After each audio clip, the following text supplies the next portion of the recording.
Hey guys, here's another blind game. Being sent this by a new chess.com buddy and a new Chess Bootcamp club member, Ephesians 2_4. And he sent me this game. I can see that white wins, but apparently in the analysis there are a couple of moves that the computer didn't like, and he can't tell why. So, okay, we have d4, d5, and we're going accelerated London with bishop out. Okay, e6. This is kind of quiet. You know, one issue is it's blocking off this bishop. And e3, we're going very, very standard London. Now, I played this for a year solid in kind of 10-minute. It helped me to get to grips with chess to a degree. This is a funny move. I guess what he's thinking is, I have to get my bishop out, but is he really going to put his bishop here and there? Or here and maybe get taken and knight comes out? I don't know. Slightly odd one. Also, that's now 3 moves, no development. Okay, now we complete our pyramid, and the bishop comes out here, but again, it's the same problem. He's looking, staring at the back of a pawn's head. All right, so what I would play here, well, I mean, the standard London moves are knight f3, knight d2. This is a thought, but doesn't really work. So I'm expecting a knight to go, and obviously, yeah, bishop d3 is the other one. Normally, knights before bishops. You know, you'd love to get your knight into this square as well on e5, and knight d7. So black is here playing kind of a reverse London system, but with this bishop fianchetto instead of this. Anyway, knight f3, all good. And this is the great thing about the London. You get to play the same kind of 7 or 8 moves pretty much every time, which is helpful. It lets you avoid making mistakes as a beginner. But what you need to avoid is falling into the trap of automatically making these moves. Now, okay, so we have knight f6. Now, this is still a possibility. I'm expecting knight d2 to come next, and maybe short castles. This is a weakness, it has to be said. However, this queen isn't coming out to b6, so that's not an issue. Okay, we have knight d2, and this is 7 moves, the London setup. Now we start playing chess. Okay, so right, very, very classic, bishop d6. Now, there are different approaches to this. The normal recommended one is to drop the bishop back to g3, and then if bishop takes, you recapture with the h-pawn, and you've freed up your h-file for future attacking fun against your opponent. Okay, that's what we have, and we have the trade. Great. Totally classic. This position has been seen many times. Right, now, first thing I would be thinking of is either queen c2, because then we have 3 attackers on this pawn, okay? Or, slightly more fancy, drop the bishop back and put the queen in there, and then try and shift this knight out of the way if possible. So for example, put your knight in here. If the knight takes, pawn takes, and this knight suddenly under attack has to move. Okay, so what do we have here? Knight in there, okay. And knight takes, pawn takes, knight has to move. Exactly what we said. However, what we don't have quite yet is a completely winning setup. Now, obviously, this knight has moved into the wrong place. It's going to get captured by the queen. Yes, indeed. And this is move 12. I think move 12 and move 14 were the 2 that were queried. Now, just from first thoughts, I suspect the move the computer might want you to make is bishop takes h7. And this is called an in-between move, right? You have the knight. The knight is there. No one's taking that away from you. That's yours, right? However, you also have a check. And a check is the most forcing move that you can get because your opponent legally has to get out of check on the next move, right? So if you take here, there is only one legal move because the rook's defending that square, okay? So bishop takes, king has to come here, And then you get to move the bishop away with a discovered check by the rook. Okay. However, in that instance, can the knight not block there? So it'll be interesting to see this. Anyway, so white takes the knight. Fair play. And then all you need to do is put the queen on the h-file, and that's going to force this move. You should be all right. E takes.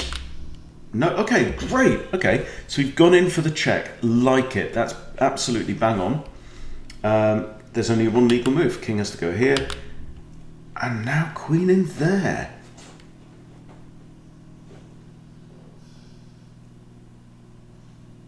Huh. That is interesting. I guess you've got this as a possible threat. Bishop takes, that's check, has to move out the way.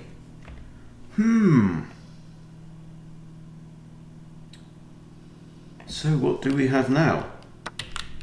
Bishop takes g2, hitting the rook. But now our bishop gets to move away. I would put it here, and then you can recapture that bishop, yeah?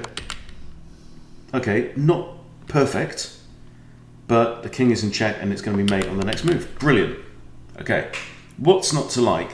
Classic London attack. Okay, so now what we're going to do, I'm going to pull up the game review, and I'll try and explain, if I can, help figure out why, or what was this mistake in particular. I've got one mistake here. Okay, but other than that, 84 accuracy, you know, this is good play. Okay,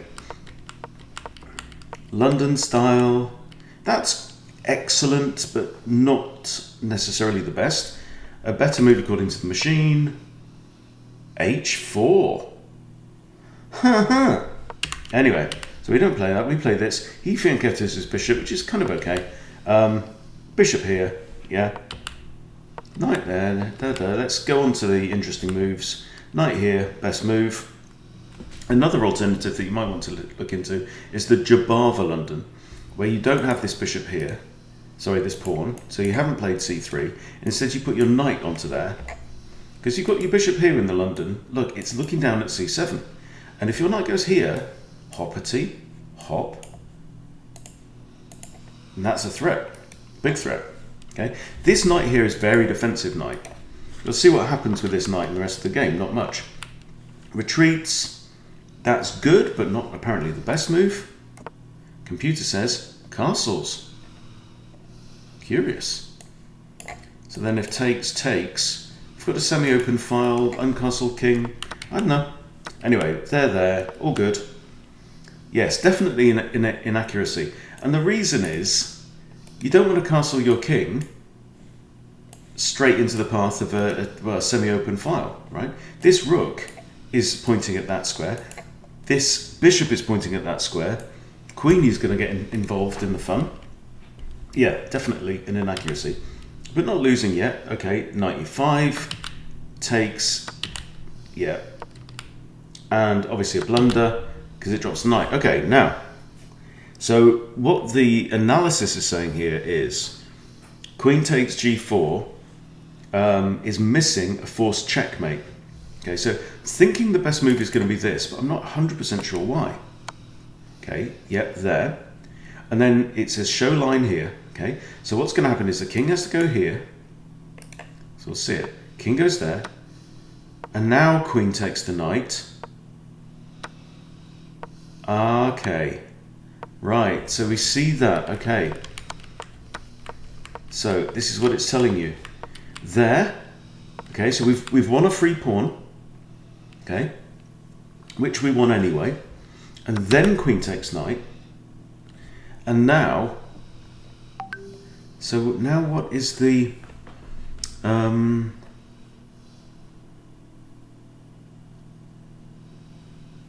threat? Because what you want is you want your queen on the h-file so that when the bishop moves, king moves here, queen dives in with checkmate on one of these two squares. Okay, so here it's saying the rook would pretty much be forced to move to give the king an escape from there, possibly. And then queen here, yeah, get the queen onto the h-file. Then queen here. and simply drops the queen because there's no other move available. Okay, so that's that move. Okay, so capturing the knight. Look, I mean, here's the thing. Ignore what the computer says. You're plus 7.94, right? That's like having 8 more pawns than your opponent has got. So don't worry about it. It's not a mistake unless you are a computer. You're not a computer, ignore it, okay? Perfectly good move. You're threatening just to put the queen on here or whatever, or take that now, there, come back away. You know, you're in a winning position. You've earned the winning position. Okay, so the other one that it was confused by was move 14. Okay, so this is move 14, and it's saying it's excellent, but there's a faster checkmate. Well, let's find out. Please enlighten us. Bring the bishop away. Okay, now that's going to be mate in 3 instead of mate in 5. So, you know, thing is, checkmate is checkmate. You know, you only get 1 point for winning the game, if it's competitive chess or whatever it's worth. 8 points in this case. So that with the discovered check is better. You played that first. Okay. So here it's saying bishop b1 would be best. So withdrawing the bishop. Okay, and we see that. Bishop comes back, king there. Oh, that's a lovely checkmate. That's a really nice checkmate. Look at that. Okay, and not many people are going to spot this. Okay, but rook there. There's only one legal move. The king has to take the rook. Check. Again, there's only one legal move. King has to go there, and then checkmate with the backup of the bishop. Absolutely beautiful. But quite honestly, my friend, ignore the machine. Ignore the computer. Bottom line is, you're in the 600 to 700 range. You didn't make any blunders. Congratulations. Okay, that's all you need to be concerned about. You didn't make any blunders. So all you need to do in a game is, if you're under 1,000 to 1,200, right? When you look at the analysis of a game, look for blunders. And if you haven't got any blunders, don't worry about it. You've played a really good game at that rating. When you eliminate blunders from your game, which I don't know, might happen when you're 2,000, yeah, then you work on the mistakes. And in this game, 1 mistake, okay? But look at it. The mistake is the difference between a massive advantage and mate in 10. And quite honestly, that isn't your growth place at this point in your chess journey, right? Being able to spot mate in 10? Are you kidding me? Forget about it. Don't worry about it. It doesn't matter, right? You won the game. You beat your opponent. So, you know, well done to Jakuba VR. But this was, you know, okay, yeah. I mean, that's an absolute blunder. But the first mistake was castling this way, from your opponent's point of view, right? Your opponent is kind of in this automatic, you know, I castle, sure, that's generally better, but just didn't realise that half the king's forces were already lining up against that square. Okay, very interesting. Now, one other thing that I would recommend to you is there's a good video on YouTube, and it's Hikaru teaches Pokemon how to attack with the London system. Definitely recommend you watch that. I will put a link to that in the description of this. Is really, really interesting to see a grandmaster like Hikaru teaching something that seemed, you know, London system doesn't have the best reputation. It's known as kind of solid, safe, boring, that kind of thing. It's not true. I mean, there really is no absolutely boring opening out there. So, you know, go with it, use it. The interesting thing is going to be starting to learn. It's learning tactics, right? But also being able to read the board, and this is what your opponent didn't do, right? At this point, with this castling move here, that's definitely not right. Okay, so here he's equal, right? Here he's starting to lose the game. He really shouldn't have done that. The computer says he should have push the pawn. Okay. Still don't know if he ought to have castled that way because he's got queen here and castle long. Also perfectly good with a fianchetto bishop. Absolutely fine. In fact, let's see. Let's see what the computer says. How would it pan out? And then, very likely, he's got the option of castling that way as well. Okay, so it doesn't matter what opening you use. London is perfectly good. My only, I think one of the interesting things for you is going to be, as you advance, as you get to 700, 800, 900, 1000, is going to be still reading the board. Do not just automatically bang out those first 7 or 8 moves every time, because you will come across other variations. And also, a great thing is that you can go onto chess.com, go into the Explorer, look at master games in the London system, because so many top grandmasters have played this. Perfectly good opening. You'll go a long way, I'm sure. But looking at your results so far, some pretty good accuracy. So really don't sweat it. The computer can be a pain.